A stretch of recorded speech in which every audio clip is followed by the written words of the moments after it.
Next year is going to be one of the biggest years for the Pokemon franchise ever. There's so much news to cover. Let's jump into this. Butterfree, go!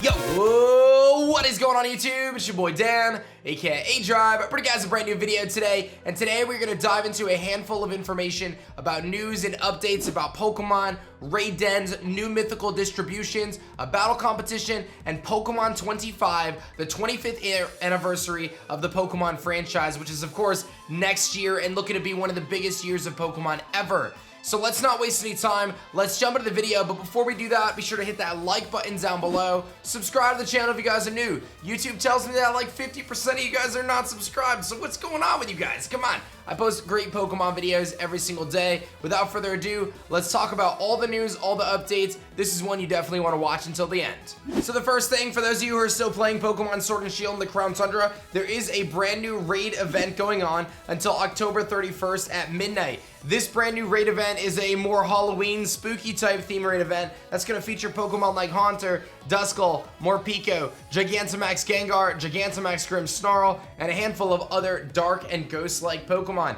So get in the Halloween spirit and check out some cool raids if you're not just doing the Dynamax raid adventure like myself. If you're still doing the regular raids, you've got this brand new raid den update for you guys, and I'll put a link to Cerebi.net in the description below so you can get all the information you need about that. The next thing we have is also from Cerebi.net reporting on the first tournament for Pokemon Sword and Shield and the Crown Tundra called the Tundra Tournament. This is simply a singles battle tournament that you guys can register for right now. You have until November 12th to register, and you can do that online by going to the Versus and then register online. You actually get 50 battle points for just simply registering, and I think you just have to play one game. I'm not even sure if you have to do that. But go register for it if you want to test your skills. Again, you don't have to play a ton of games, you could just play one if you want to. But ultimately, it's the first tournament for Pokemon Crown Tundra, the Tundra Tourney. Now we're getting to the good stuff. We have a mythical distribution called the Phantom Pokemon Get Challenge campaign, which is beginning on November 20th on Friday. If you register the campaign code enclosing the products related to Pokemon, there's going to be different products that come out. You actually accumulate points, if I'm not mistaken, and those points are going to be usable to redeem various mythical Pokemon.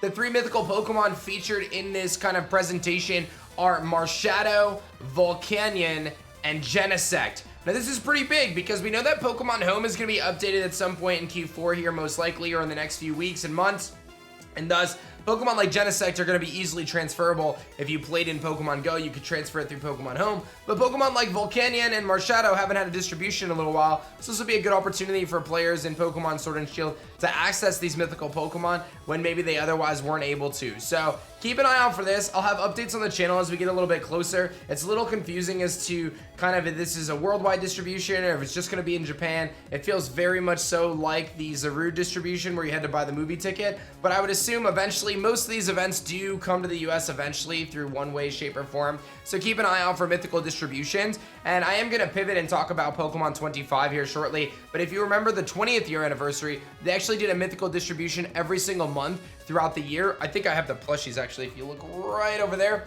I've got the 20th year anniversary mythical plushies on that shelf with like Victini and Arceus and Pikachu was in it, Meloetta, Keldeo, etc. So it's likely that they do some sort of mythical distribution this year through some sort of online mystery gifts or something like that. So stay tuned to the channel, make sure you guys have those notifications turned on, and I'll give you guys any updates or details regarding this event and whether or not it comes to the United States and beyond. I think it might just be Japan right now, but it does seem as though we are going to be able to get these mythical Pokemon distributed in Pokemon Sword and Shield. And again, generally these distributions do come to America at some point. Now it's time to get to the really good stuff, and that is that GBI, which is a company that deals with like merchandising and products for different companies.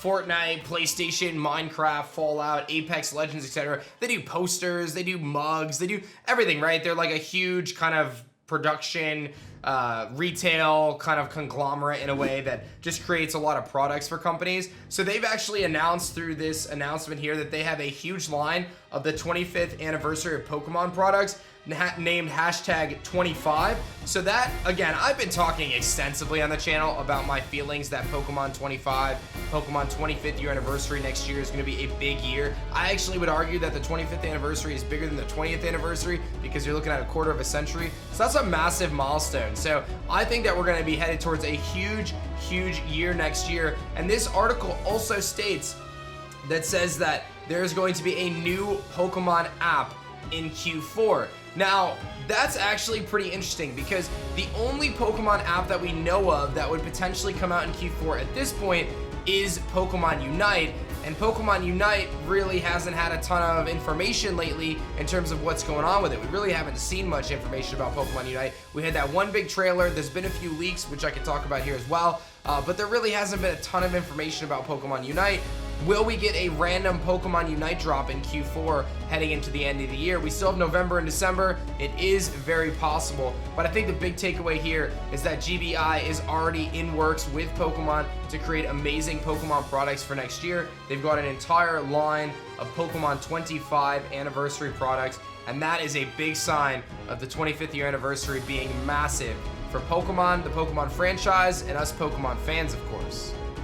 I, for one, am excited for Pokemon Unite. I want to give it a shot. It's free to start, whatever the heck that means. But we do have some new image leaks of Pokemon Unite as well, which I'm assuming has to be that game that's coming out in Q4. Although I guess they could surprise us with something else. It is possible that they come out with something totally different. But we've got this leak here that showcases Alolan Ninetales in it.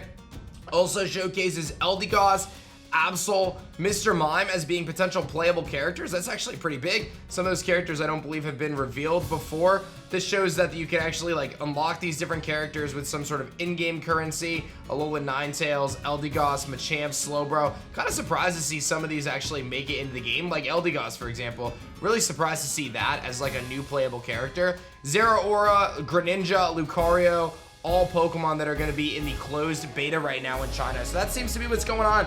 Pokemon Unite is a closed beta going on right now, and players are playing it, and there's new characters that are kind of being revealed in the beta, and there's most likely to be more characters by the time the actual full launch happens. So there's some interesting stuff going down. We're going to have to see what is happening exactly with Pokemon Unite, but it very well could be that big release for Q4 of 2020.